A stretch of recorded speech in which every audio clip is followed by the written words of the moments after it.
राधे राधे मित्रों, हर हर महादेव। गांव हरियापुर की गिनती पूरे जिले में बड़े विचित्र गांवों में होती थी। यहाँ के लोग जितने सीधे साधे थे उतने ही मजाकिया और परंपराओं में अटके हुए। लेकिन गांव में जब भी कोई बात होती तो पंचायत बुलाकर उस अनोखे निराले फैसले किए जाते थे। इसी गांव में रहता था रामलाल, 50 साल का, लंबा चौड़ा मगर बेहद आलसी आदमी। कामचोर तो ऐसा कि खेत खलिहान की तरफ देखता भी नहीं था। दिन भर चौपाल पर बैठकर बस गप्पे हाँकना और दूसरे की मेहनत पर टिका रहना ही उसका काम था। लोग उसे ताना देते थे, अरे रामलाल, कब तक दूसरों के खेत में अनाज चुरा कर खाता रहेगा? कभी कुछ मेहनत भी कर लिया करो, कभी कुछ काम तो करके देखो, नहीं तो भूखा मर जाएगा। मगर रामलाल के कानों पर जूं तक नहीं रेंगती। वह मुस्कुरा कर कहता, भाई, जब तक गांव में भले लोग हैं, भला रामलाल भूखा मर सकता है क्या?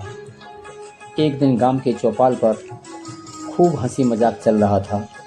तभी रघुवीर, जो कि गांव का सबसे बड़ा मेहनती किसान था, तो रामलाल से बोला, सुन रामलाल, अगर तूने कभी मेहनत नहीं करनी तो क्यों ना तुझसे कोई एक ऐसी अनोखी शर्त लगाई जाए ताकि तेरा दिमाग भी ठिकाने पर आ जाए और तुम काम करने भी लग जाएं।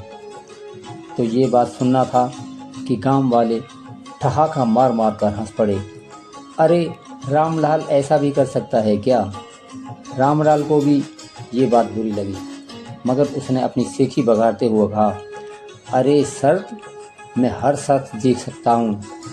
तुम लोग जानो तो सही, ऐसा कोई काम नहीं इस संसार में जो मैं ना कर सकूँ। आप मुझे बताकर तो देखिए, मैं कभी हार नहीं सकता। तभी बूढ़े पंडित जी बोले, तो ठीक है, अगर तुम में हिम्मत है तो आज से तू रोज़ 10 जूते खाकर दिखा। अगर एक भी दिन चूका तो तुझे पूरे गांव की सेवा करनी पड़ेगी और खेतों में मजदूरी से लेकर मंदिर तक की सफाई तक भी करनी पड़ेगी। सुन लो रामलाल, कहीं हार मत जाना। अब तो बस रामलाल ने बिना सोचे समझे ही यह फैसला किया, नहीं, मुझे तो जीत कर ही दिखाना है, मैं कभी हारने के लिए पैदा नहीं हुआ। तो यह सुनते ही चौपाल ठहाकों से गूंज उठा। सबको लगा कि रामलाल अब तो फंस गया। रामलाल ने भी अजीब अकड़ में ही हामी भर दी, ठीक है, रोज़ 10 जूते खाने में मेरे लिए बच्चों का खेल है, इसमें कोई बड़ी बात नहीं है, बस गिनती करने वाला चाहिए। अगले दिन सुबह सुबह पूरे गांव के लोग चौपाल पर इकट्ठा हो गए। रामलाल बैठा था और सामने लकड़ी के मोटे मोटे जूते लेकर 5 गांव वाले खड़े हो गए। पहला जूता पड़ा ठपाक, रामलाल की आंखों से आंसू छलक पड़े। दूसरा जूता पड़ा धप, अब की बार उसने दांत भींच लिए। मित्रों, उसको दर्द बहुत हो रहा था। लोग ठहाके मार मार कर हंस रहे थे और गिनती कर रहे थे, 1, 2, 3, 10 जूते लगने तक रामलाल के गाल, पीठ और सिर सुर्ख लाल हो चुके थे। मगर उसने दांत खींच कर कहा, बस यही था तुम्हारा खेल?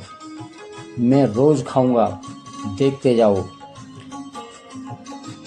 दिन बीतने लगे। रोज सुबह चौपाल पर मेले जैसा माहौल होने लगा। गांव वाले लड्डू, चाय, पकौड़े लेकर आते, मानो जैसा कोई मेला हो।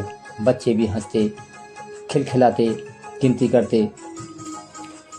और अब तो चौपाल के आसपास इतनी पब्लिक इकट्ठा होने लगी कि बहुत बड़ा मेला जैसा रूप ले लिया।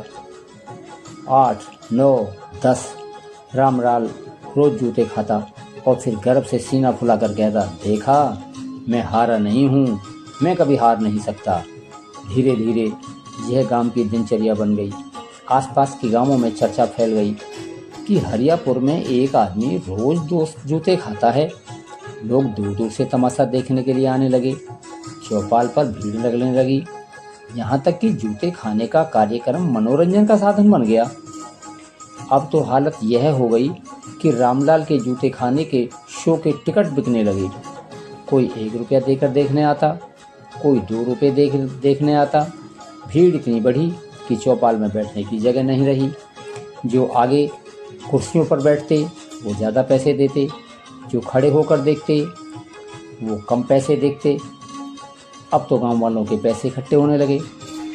रघुवीर ने सोचा, इस निकम्मे से गांव वाले से तो मज़ा ले रहे हैं, क्यों ना टिकट बेचकर इस पैसे से गांव की सड़क और तालाब की मरम्मत करवा दी जाए। इस तरह रोज जूते खाने का तमाशा गांव की अर्थव्यवस्था का हिस्सा बन गया। रामलाल को अब यह समझ आ गया कि जूतों के कारण उसकी इज्जत तो बिगड़ी, मगर पेट तो पल रहा है, पैसे तो मिल रहे हैं, क्योंकि टिकटों का आधा पैसा भी अब उसे मिलने लगा। उसने सोच लिया, भाई मेहनत से खेती करने से अच्छा है रोज़ 10 जूते खाकर नाम और दाम दोनों कमा लेना ही अच्छा है। आखिर इतनी भी बुरी बात नहीं है जितना लोग सोचते हैं।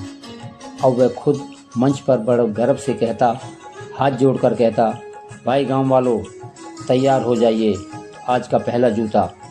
तो लोग ताली बजाते, हंसते और फिर गिनती करते। लेकिन धीरे धीरे बच्चों पर इसका गलत असर पड़ने लगा।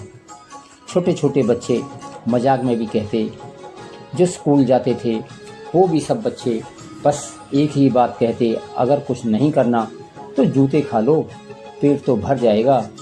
यह देखकर गांव के बुजुर्ग चिंतित हो गए। पंडित जी ने पंचायत बुलाई और बोले, रामलाल, यह तो शर्त अपनी अकड़ और आलस्य के कारण मानी थी, लेकिन अब यह तमाशा बच्चों को गलत सिखा रहा है। मेहनत करने के बजाय वे इसे मनोरंजन मानने लगे हैं। गांव वालों ने सोचा, अब इस खेल को ख़त्म करना पड़ेगा, नहीं तो हमारे गांव के सारे बच्चे इसी में घूम के रह जाएंगे। कोई बच्चा मेहनत नहीं करेगा, वो सब आलसी बन जाएंगे। तो पंचायत ने ऐलान किया, रामलाल, आज से तुम्हारी शर्त ख़त्म की जाती है, लेकिन आखिरी दिन तुझे पूरे गांव के सामने यह मानना होगा कि आलस्य और अकड़ ने तुझे यहाँ तक पहुँचाया, और मेहनत से ही असली सम्मान मिलता है, जूतों से नहीं मिलता। रामलाल पहले तो टाल मटोल करने लगा, मगर जब पूरे गांव ने उसे समझाया तो आखिरकार उसे मानना ही पड़ा। उसने कहा, सच कहूँ तो मैं भी ये सोचता था कि मैं बड़ा चालाक हूँ, मगर हकीकत में मैं सबसे बड़ा मूर्ख निकला।